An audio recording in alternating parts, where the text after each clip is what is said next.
I still remember the day my stepmother told me I was going to get married. I didn't say yes. I didn't even understand what she meant at first, but she looked at me with cold eyes and said, "You don't have a choice." Those words stayed in my head like a storm that never stopped. My name is Lina. I was 18 years old when everything changed. Before that, my life was not perfect, but it was peaceful. I lived with my father in a small house. My mother passed away when I was very young, so I don't remember her face clearly. But I remember her voice, soft and warm. My father used to smile more back then. Everything changed when he married my stepmother, Maya. At first, she acted kind. She cooked my favorite food. She asked me about school. She even bought me a dress once. I thought, maybe things would be okay. But slowly, her true self came out. It started with small things. "Why are you so slow?" she would say when I cleaned the house. "Other girls your age are better," she would add with a sharp voice. I tried to be better. I woke up early. I cleaned everything. I cooked when she told me. But nothing was enough. My father, he changed too. He stopped talking to me like before. When I tried to tell him how I felt, he would just say, "Listen to your stepmother. She knows what is best." Those words hurt me more than anything, because he used to protect me. Now he just watched. Or maybe he chose not to see. One evening, I came home from school and found Maya sitting in the living room. She was smiling, but it didn't feel warm. It felt wrong. "Come here, Lina," she said. I walked slowly and sat down. She looked at me from head to toe. "You are not a child anymore," she said. I stayed quiet. She continued, "You need to think about your future." I didn't understand. "I want to finish school," I said softly. She laughed. "School? That is not important for you." My heart dropped. "What do you mean?" I asked. She leaned closer. "I found a good man for you." I froze. A man?" I said. "Yes," she said proudly. "He has money. He has a house. He will take care of you." "I don't want that," I said quickly. "I want to study. I want to choose my own life." Her smile disappeared. "You are not in a position to choose," she said coldly. At that moment, my father walked into the room. "Baba," I said, my voice shaking. "Please, tell her I don't want this." He looked at me, then at her. Then he sighed. "It's a good opportunity," he said. I felt like my chest was breaking. "Good. For who?" I asked. "For you," he replied, but his voice was weak. "No," I said, shaking my head. "This is not my dream." Maya stood up suddenly. "Dream," she said loudly. "Dreams don't feed you. Dreams don't give you a house." Tears filled my eyes. "I don't care," I said. "I don't want to marry someone I don't know." She stepped closer to me.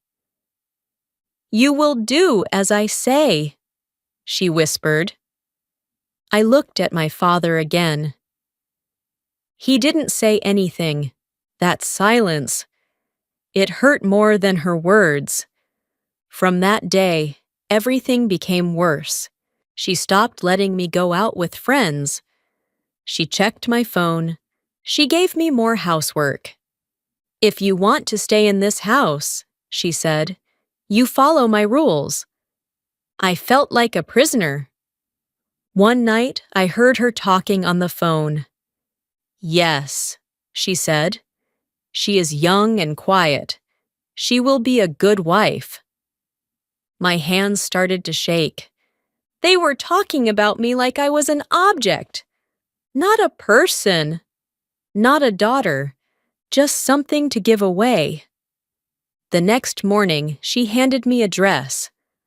"Wear this," she said. "Why?" I asked. "You will meet him today." My heart started beating fast. "No," I said, stepping back. Her face turned dark. "Don't make this difficult." I said no, I repeated, but my voice was weak. She grabbed my arm tightly. "You think you have power?" she said. "You have nothing." I pulled my arm away. "I have myself," I said. She laughed. "We will see." That day, I locked myself in my room. I cried for hours. I didn't know what to do. I didn't have money.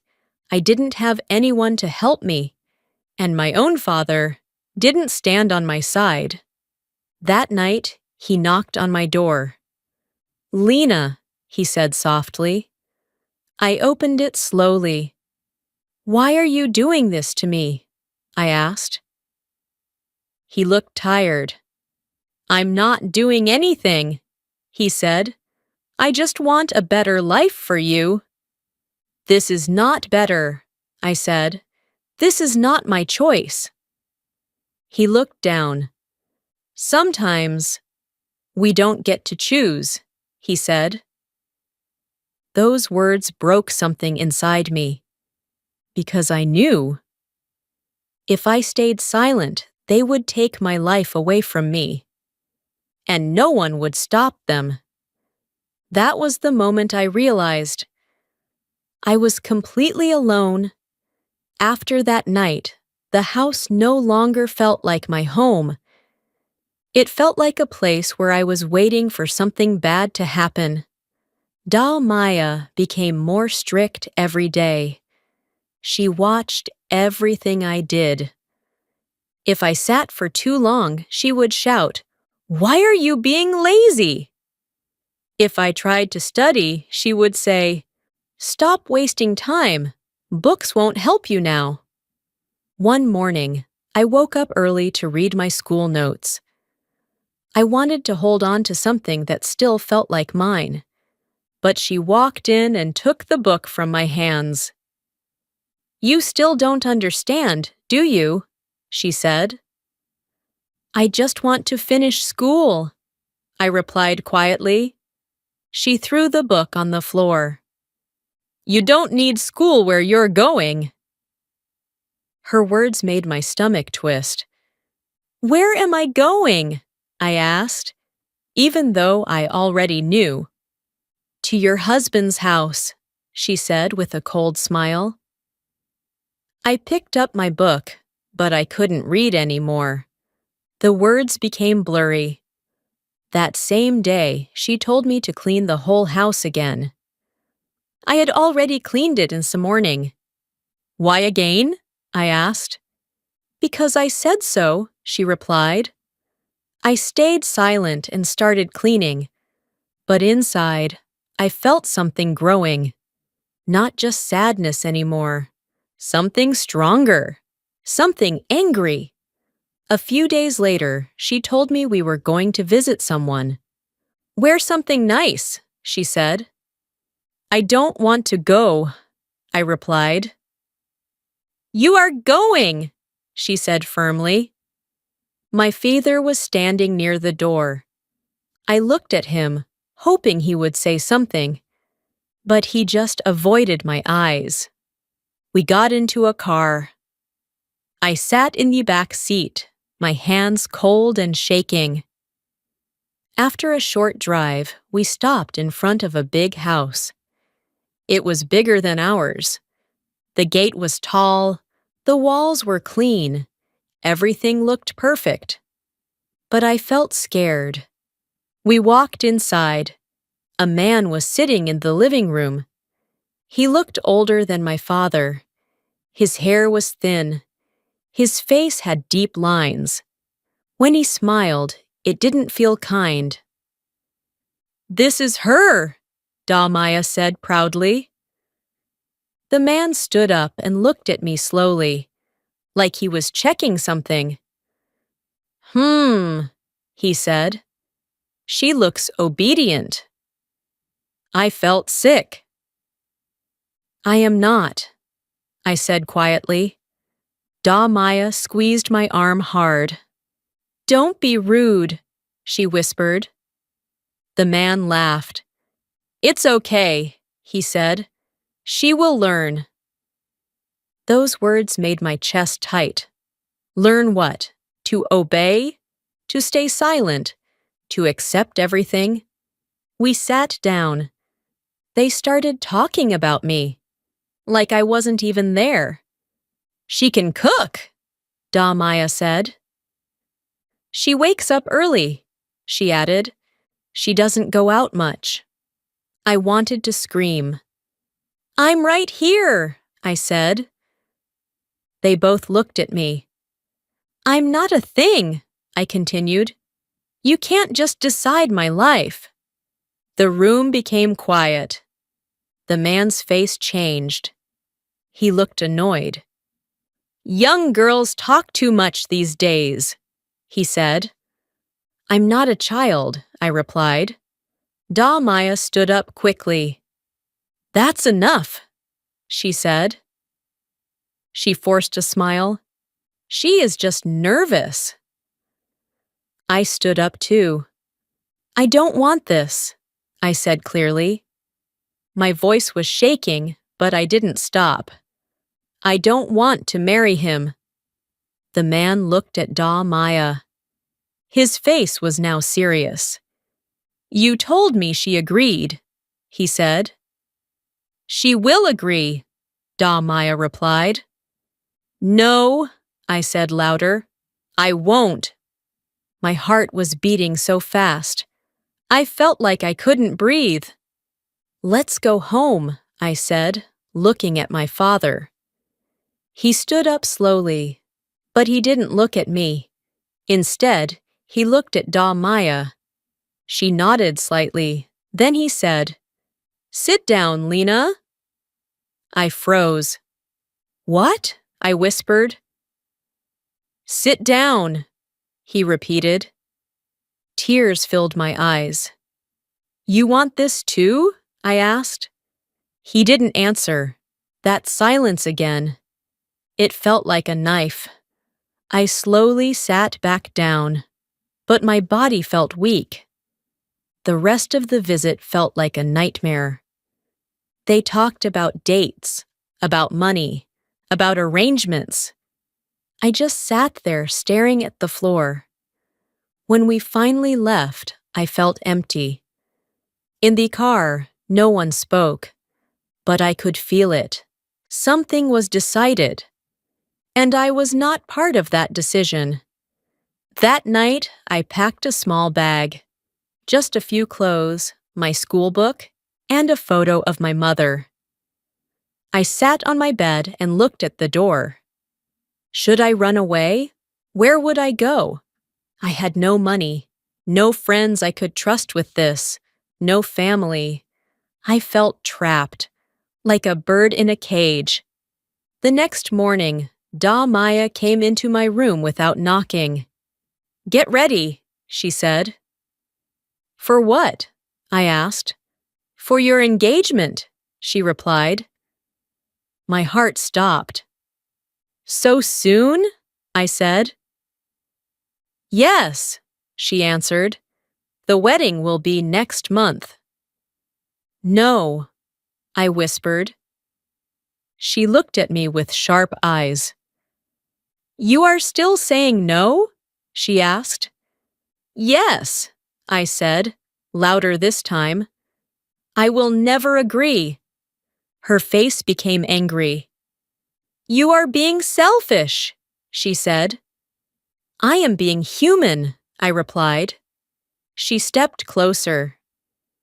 If you don't do this, she said slowly, you will leave this house with nothing. I swallowed hard.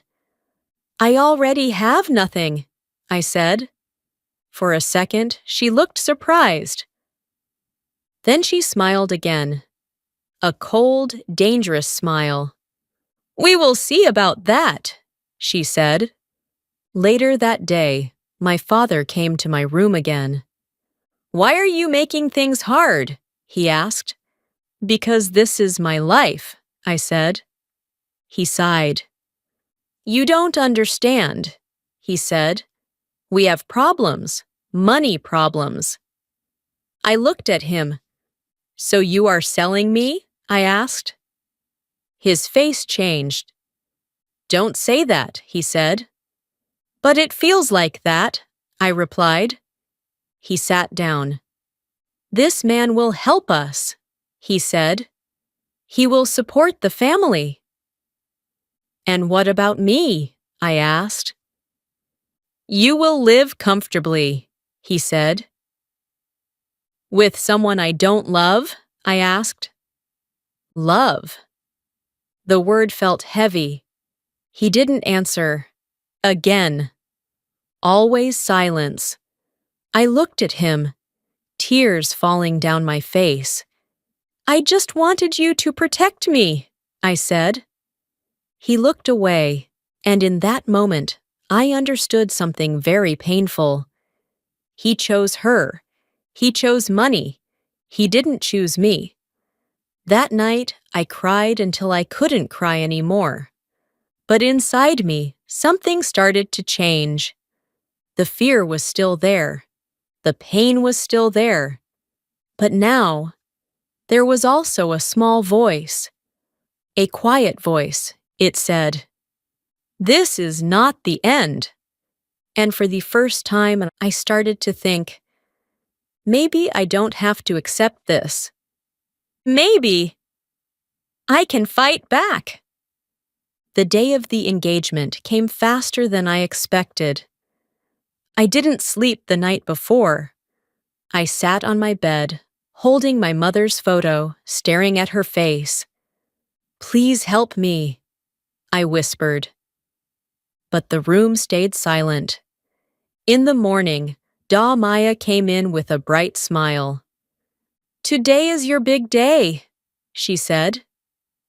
It didn't feel like my day. It felt like the end of my life. She placed a dress on the bed. It was beautiful, soft fabric, light color, small flowers. But when I touched it, my hands felt cold. I'm not wearing this, I said. Her smile disappeared. You will, she replied. No, I said again. She walked closer and looked straight into my eyes. You think you can stop this? She asked. Yes, I said, even though my heart was shaking. I won't go. For a second, she said nothing. Then she turned and walked out. I thought maybe she would give up. Maybe she was tired. Maybe she would finally listen. But I was wrong. A few minutes later, my father came into the room. He looked serious. Get ready, he said. I already told her no, I replied. You don't understand the situation, he said. I understand enough, I said.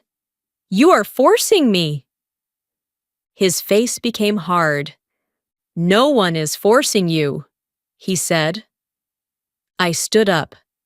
Then I can say no, right? I asked. He didn't answer. I felt anger rising inside me. Say it, I said. Say I can refuse. He stayed silent. That silence again. It was always his answer. I laughed, but it sounded broken. You can't even say it, I said. Before he could reply, Maya walked back in. She wasn't smiling anymore. Enough talking, she said. Then two women I didn't know came into the room. Help her get ready, Maya told them. My heart started racing. What is this? I asked. No one answered. The women walked toward me. Please, one of them said softly. Don't make trouble. I stepped back. Don't touch me, I said. But they didn't stop. They held my arms. Let go! I shouted. I struggled, but they were stronger. Tears fell down my face. Baba, I cried. Please. I looked at my father. He was standing near the door, watching, not moving, not helping. That was the moment everything broke. He didn't look away this time. He looked straight at me. And still, he did nothing. The women dressed me like I was a doll. They fixed my hair. They put makeup on my face. I couldn't stop crying. But no one cared. When they finished, Maya looked at me. Perfect, she said. I looked in the mirror. I didn't recognize myself. The girl in the mirror looked quiet, empty, like she had already given up. Let's go, Maya said. I didn't move. I'm not going, I whispered. Her eyes became cold again. You don't have a choice, she said. Then she turned to my father. Tell her, she said. He walked closer to me. For a moment, I thought, maybe now he will stop this. Maybe he will finally protect me. But then he said something I will never forget. If you don't go, he said slowly, don't call me your father anymore. My heart stopped. I felt like the ground disappeared under my feet. What? I whispered. You heard me, he said. I stared at him. The man I trusted. The man I loved. The man who was supposed to protect me. He chose them over me. I am your daughter, I said, my voice shaking. Then act like it, he replied. Those words, they destroyed me, because I realized something very painful. To him, being a good daughter meant being silent, obeying, giving up my life. For them, I couldn't breathe. Tears kept falling, but I didn't even feel them anymore. Everything inside me felt numb. Fine, I said quietly. They both looked at me. I'll go, I continued. Maya smiled again. I knew you would understand, she said. But she didn't understand. Not at all. Because in that moment, something inside me changed forever. They took me to the engagement ceremony. There were many people, music, food, smiles. Everyone looked happy, except me. I sat next to the man. He smiled at the guests. Then he leaned closer to me. Don't worry, he said. You will get used to this. I turned my face away. I felt sick. I felt trapped. I felt gone. The ceremony started. People clapped. They talked about our future. They talked about happiness. But all I could hear was noise. Empty noise. Then someone brought the rings. My hand started shaking again. This is it, I thought. This is where I lose everything. The man picked up a ring.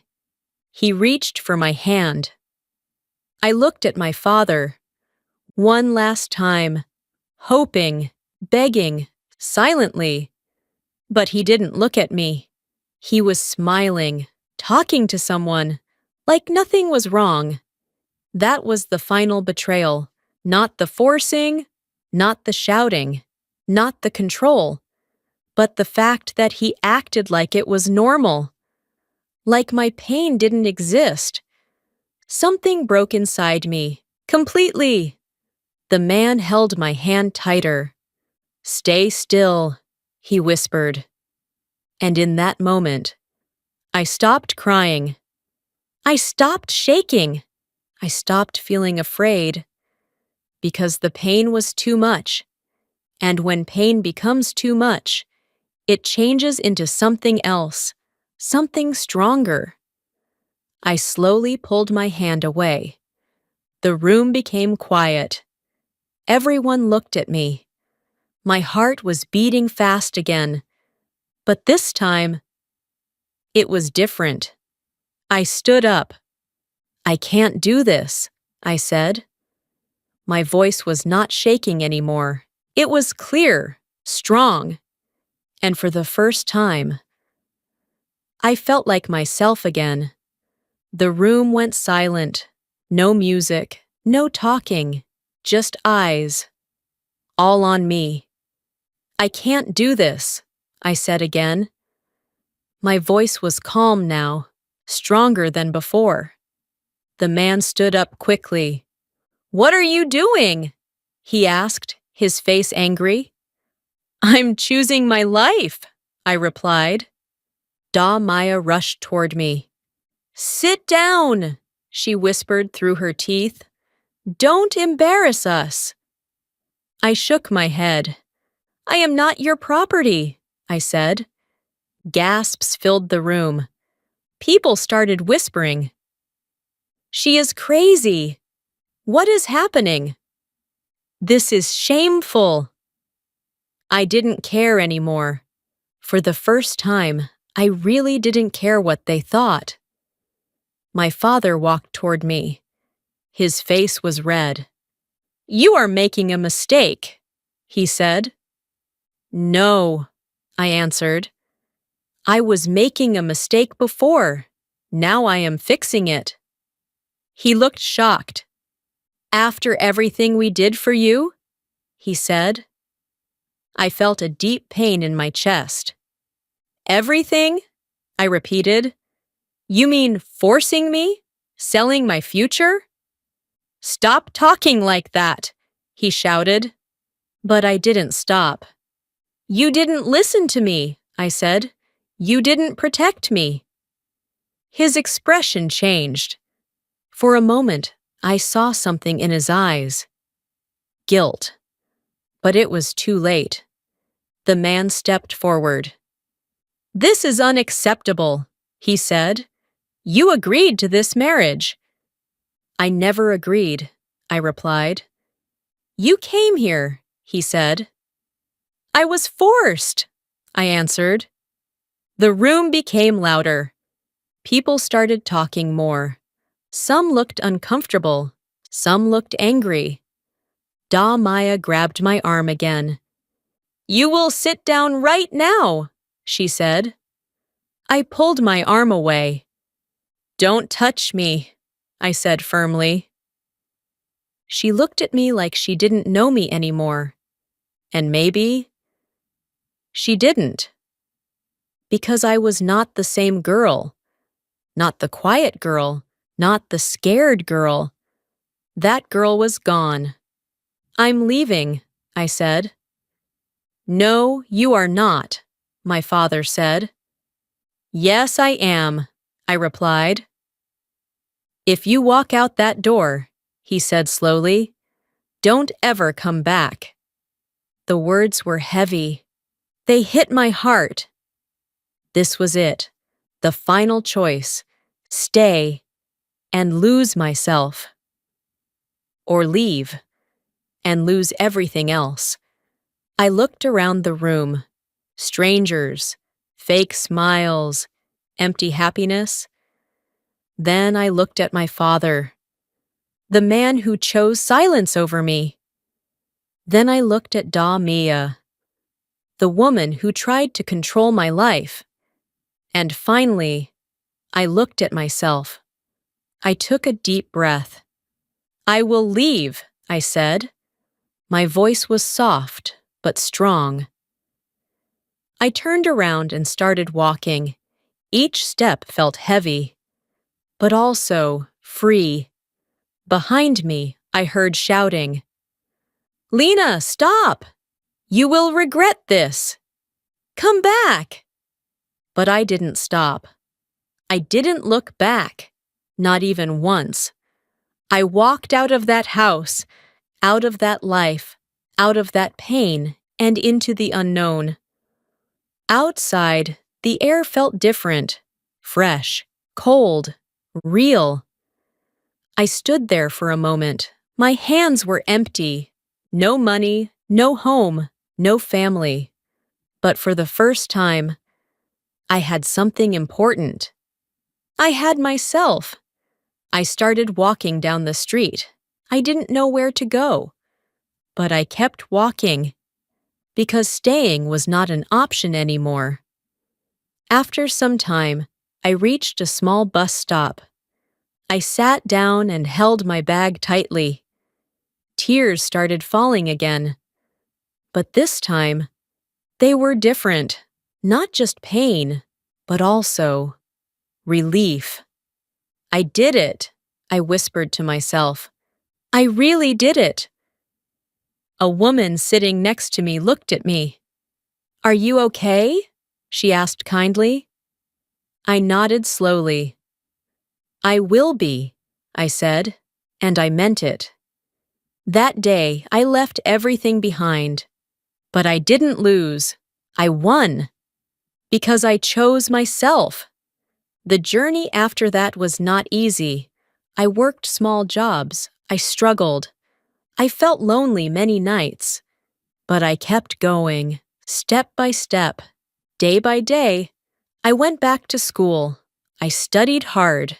I built my life again, slowly but strongly. Years later, I stood in front of a mirror again. Just like that day. But this time, I recognized the person looking back. She looked tired, but proud. She looked strong and free. Sometimes I still think about my father and Maya. I don't hate them, but I don't forget. Because their actions taught me something important. No one has the right to control your life. No one has the right to take your voice. And silence can hurt more than words. If I stayed that day, I would have lost everything, but I didn't. I chose to walk away, and that choice saved me. So if you ever feel trapped, if you ever feel like you have no choice, remember this: you always have a choice, even if it is hard, even if it hurts. Choose yourself, because your life belongs to you.